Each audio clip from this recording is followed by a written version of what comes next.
The disturbing rise in anti-Semitic violence across America has become impossible to ignore. In recent months, our nation has witnessed an unprecedented surge in hate crimes targeting Jewish individuals and communities, forcing us to confront an ugly reality that many thought belonged to the past. Let me share some recent incidents that paint a troubling picture. In Boulder, Colorado, what began as a peaceful afternoon turned into a scene of terror when a Jewish community center became the target of a violent attack. In Washington, D.C., the sanctity of a Jewish museum was shattered by gunfire, leaving visitors and staff traumatized. These aren't isolated incidents. They're part of a growing pattern that's sending shockwaves through Jewish communities nationwide. What's particularly alarming is how these attacks have evolved.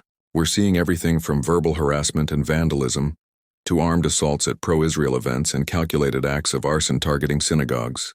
The violence isn't just random, it's often premeditated and fueled by deep-seated anti-Semitic beliefs. The statistics are shocking.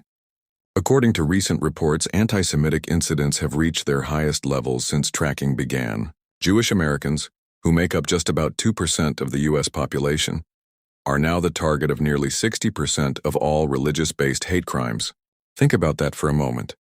A community that could fit in a medium-sized city is bearing the brunt of most religious-oriented hatred in our entire nation. What's driving this surge? Multiple factors are at play. Social media has become a breeding ground for anti-Semitic conspiracy theories. Political polarization has emboldened extremists on both ends of the spectrum. International conflicts, particularly in the Middle East, often trigger spikes in local anti-Semitic incidents. But perhaps most concerningly, there's been a normalization of anti-Semitic rhetoric in certain corners of public discourse. The impact on Jewish communities has been profound. Parents are thinking twice about sending their children to Jewish schools.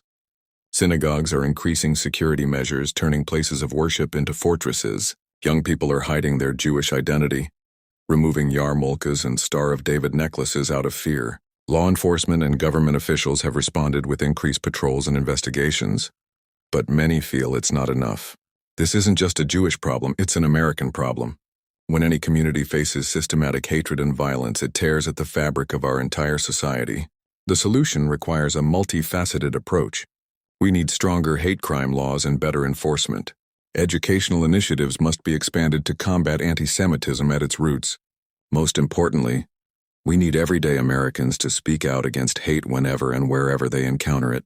As we confront this rise in anti-Semitic violence, we must remember that silence in the face of hatred is complicity. The time for action is now, before more communities are torn apart, before more lives are lost, before we allow the darkness of anti-Semitism to dim the lights of freedom and equality that America represents. The choice is ours. We can either stand together against this wave of hate, or we can stand by and watch as history repeats its darkest chapters. What will you choose?